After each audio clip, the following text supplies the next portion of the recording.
Então, a gente vai produzir relatórios. Ah, ok. Sobre o quê? Sobre a pandemia. Eu sei que o brasileiro costuma chegar atrasado pra tudo e acha normal, mas exagerou dessa vez não, porque a pandemia meio que já acabou, né? Já, não vai ser agora. Nós vamos produzir relatórios na época da pandemia, desde o começo. Ah, ok. Falando sobre a gravidade da pandemia do coronavírus. Como assim? A gente vai produzir e enviar para o governo relatórios com projeções prevendo cenários pessimistas e otimistas da pandemia, sendo que todos eles são bem ruins. Mas o governo não tratou dessa forma, pelo contrário, o presidente sempre que podia falava que era gripezinha, mimimi, país de maricas. E vamos falar que distanciamento social e vacinação são formas de controlar a doença. Mas o presidente da época cansou de causar aglomerações, falar que não tinha problema nenhum e falar contra as vacinas, descredibilizar e não responder e-mail de fabricante tentando vender, fazendo hora para comprar, dizendo que não entendia por que essa pressa toda para vacina. E vamos mostrar para o governo estudos que não aconselham o uso da cloroquina. Mas mesmo todo mundo sabendo disso, o presidente falava todo dia em cloroquina, indicava, falava que funcionava, tentou até dar a cloroquina para uma ema do palácio. Não importa. E vamos alertar para a possibilidade de colapso da rede de saúde e funerária no Brasil.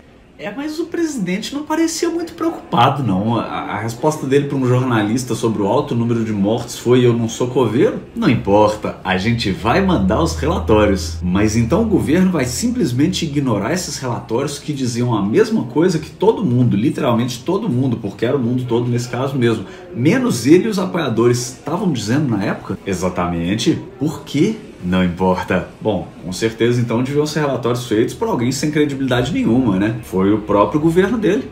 O próprio governo produziu os relatórios. Ok, que o governo dele não tinha credibilidade nenhuma mesmo, mas nesse caso tinham relatórios de outros países com a mesma conclusão.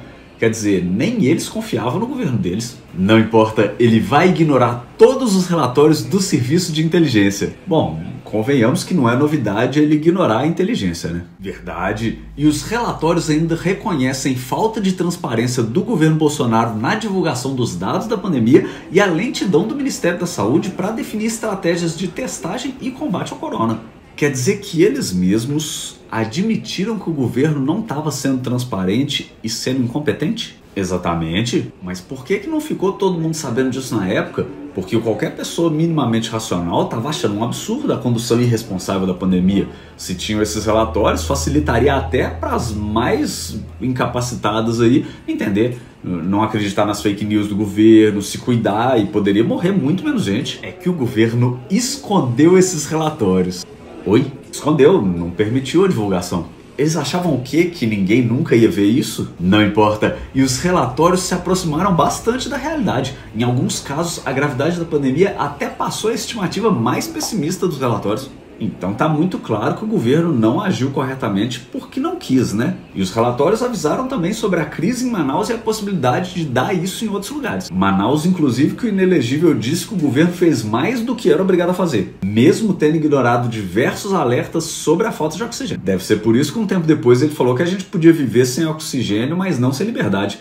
Engraçado que ele mesmo não experimenta ficar sem oxigênio para provar pra gente. Não importa, os relatórios falaram inclusive dos riscos do uso da cloroquina e da hidroxicloroquina. Sério, como que esse cara não tá preso ainda? Não importa, porque apesar disso ele ignorou e saiu produzindo cloroquina e recebendo de outros países. Porque ninguém queria usar, óbvio. Exatamente. E ninguém quis se pronunciar. Nem o general Heleno, que era do GSI, nem o Ramagem, que era da ABIN, ambas agências do governo que produziram os relatórios. Nem os ex-ministros da Casa Civil Braga Neto, nem o da Saúde Pazuello. Inclusive, nem o inelegível se pronunciou sobre isso. Engraçado que na hora de falar que era idiotice ficar em casa, que tudo era mimimi e frescura, ele era bem corajoso para se pronunciar, né? Não importa. Mas também não vamos julgar sem saber, né? Às vezes só porque fizeram uns 2 relatórios também, não quer dizer que eles tinham pleno... Mil o quê? 1000 relatórios. Calma, eu devo estar enganado. Eu achei que tinha ouvido você dizer que foram 1000 relatórios. Foram 1000 relatórios. Foram 1000 relatórios? Na verdade, mais de 1100. É um número tão absurdo que 100 já seria absurdo. Mas quando vira mais de 1100, esses 100 parecem até poucos. Porque ainda sobram mais de 1000. Pois é. Só fico tranquilo porque ninguém escaparia de uma coisa dessa. O Bolsonaro deliberadamente tomou decisões que o colocaram no caminho contrário da boa reação à pandemia. Mas, desde o princípio, aparentemente, algumas agências do Estado brasileiro estavam provendo ao Bolsonaro as informações corretas. Os crimes ficam mais graves, né? Eles se agravam nesse processo. Por uma razão muito simples. Porque agora não se trata só de imperícia.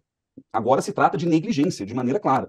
É claro que a gente já sabia disso, já intuía que essa negligência tinha ocorrido ao longo de cada passo da pandemia. Mas agora, com a notícia de que documentos chegaram às mãos do presidente Bolsonaro e que ele optou deliberadamente por não fazer nada, é diferente daquela interpretação que alguns poderiam ter tido de que o Bolsonaro seguiu o seu coração porque não sabia das informações todas, porque isso não estava chegando. Isso agrava a situação judicial do ex-presidente Bolsonaro.